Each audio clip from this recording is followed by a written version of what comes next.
Hello everybody, Ben Woodruff here, and in today's video, this is going to be quite a bit different than any other video I've ever shared on this channel. But I'm coming up here soon in November. I'm going back to Chaco Canyon, and in talking about it and planning about it, I cannot help but think of my first experience ever going to Chaco Canyon, something that happened to me. And I share this, I ask you to take an open mind. I'm just sharing you what I experienced. Judge it however you want. If you say you don't believe this, or you don't know, or you share me your thoughts, fine. I'm going to share what happened there and what the other people who were with me experienced in conjunction with this. So Chaco Canyon is an incredible place.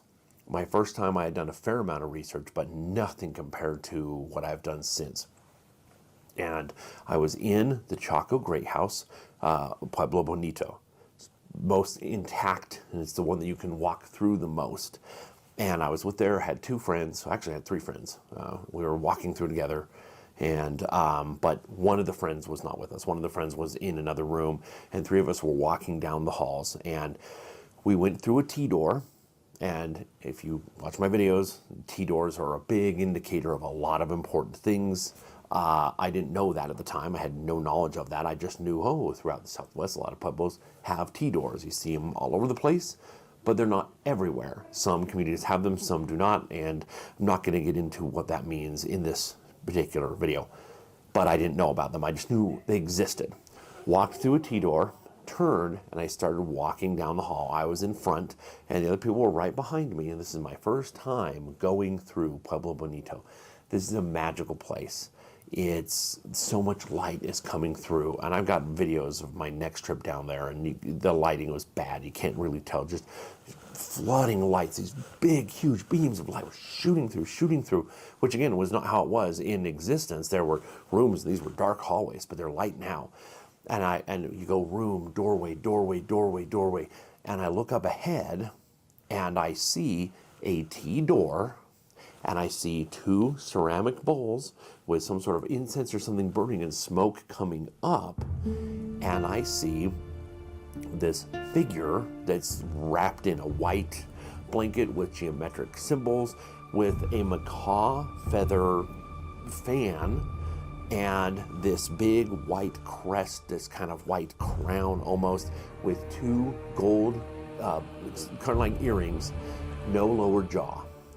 And this figure walks by, turns, looks at me, and kind of cocks his head like, oh, you can see me, and then walks out of view. It was so real that I went running ahead. I thought it was a performance. I thought maybe there's some live action going on or some sort of a ceremony.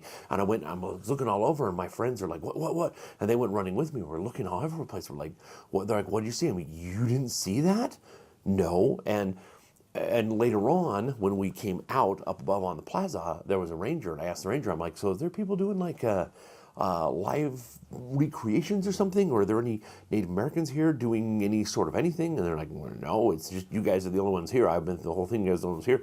And I told him what I saw, and he was like, he kind of was knowing, and he's like, people see things here sometimes. Oftentimes people will tell us that. So I got home, and this image was so specific. So I started doing rough sketches and drawings, and I even did a quick watercolor painting of it. And when I looked at that watercolor painting, I'm like, no, there's details that are like etched in my brain, like specific math of the measurements of this crown and of these earrings. And so I redrew it better, and then I painted it and painted it and painted it. I've sculpted it. I've made life statues of it, and I keep seeing it again and again and again. I keep seeing this image over and over again. I'm not sure what to make of it. I have some of my own thoughts. My friends saw me freak out. They saw me go chasing after whatever this is. I was excited and kind of taken aback, like, what is this? Whatever it was, and again, you could say it's all in your head. Well, maybe it was, but why is it so specific? Why is the math of this crown, the spacing, so specific? And if it's a slightly off, I'm like, no, gotta get it right, because whatever I saw was the most real thing ever. And again, it just walked in, and it cut through those beams of light, and it looked over at me, and it was like, kind of like cocked its head to the side, and like, you can see me, and then disappeared out of range of view. Couple of important things. The hallway that I saw it in, there are no T-doors. I had just gone through a T-door and turned down that hallway, but there's no T-doors in that particular hallway. So where I saw this, it's actually like this. Kind of strange. And why were there two bowls? We don't have any necessarily evidence or tradition of the fact that bowls may have been placed there. They could have, who knows? But we don't know that. But this image, I've seen it in my head again and again and again. I can't get it out, and it's powerful. It's a bit intimidating, but also powerful. Maybe I'll share some thoughts sometimes on kind of what I take it to mean. But again, very specifically, the earrings, they have two engrooved sections. There's no writing in them whatsoever. And it's gold, which wasn't really a big thing in Puebloan people or Chacoan people that we're aware of.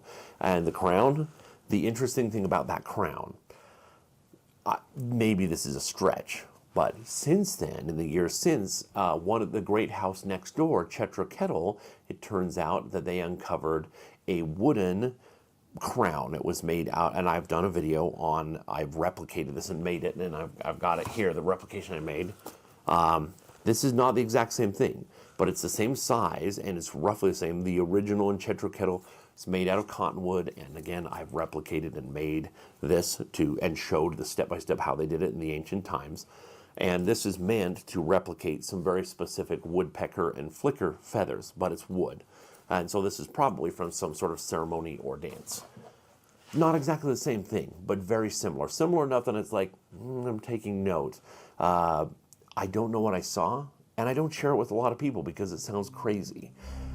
Every time I've talked to old-timers, every time I talk to Native Americans at Chaco, and every time I talk to old-timers who have been visiting, oh, I came here in the 60s, I came here in the 70s, they always tell me incredible stories.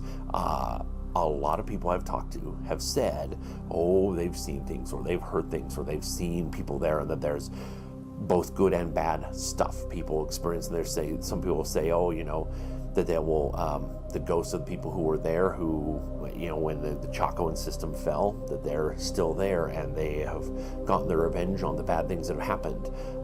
I've talked to old timers there who tell me, you know, when they went to Chaco in the 70s, that there was full pottery just laying around everywhere, you know, smashed in some places, but full, entire, complete pottery everywhere that's gone now. It was apparently a very ghostly place, and when I talk to people, some people go there and sense immense peace, and some people go there and very much get a sense of darkness and a sense of some of the bad things that happened there, including cannibalism and including there was a slave trade. So again, it's important to remember there were people in Chaco, and then there were people who came up from the south and kind of said, hey, we're the new in charge people here. And it seems, according to traditions and the history we can find, that eventually this society collapsed and these people were like, we don't want this system anymore, and some of these people still stayed. So interesting things happened there, terrible things happened, amazing, wonderful things happened. But whatever I saw was the most real thing, tangible. It wasn't just something I saw in my mind, like I watched it break through the light beams.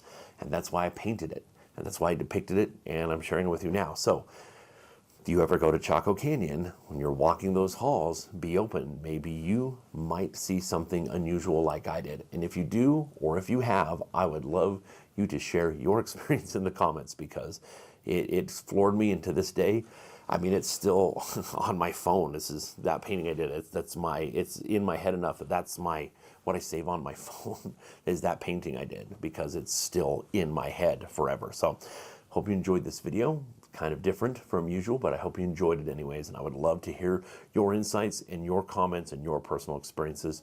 If you haven't already, if you could hit subscribe, I very much appreciate it. And always remember that life is a gift. So never stop learning and never stop exploring. We'll see you next time.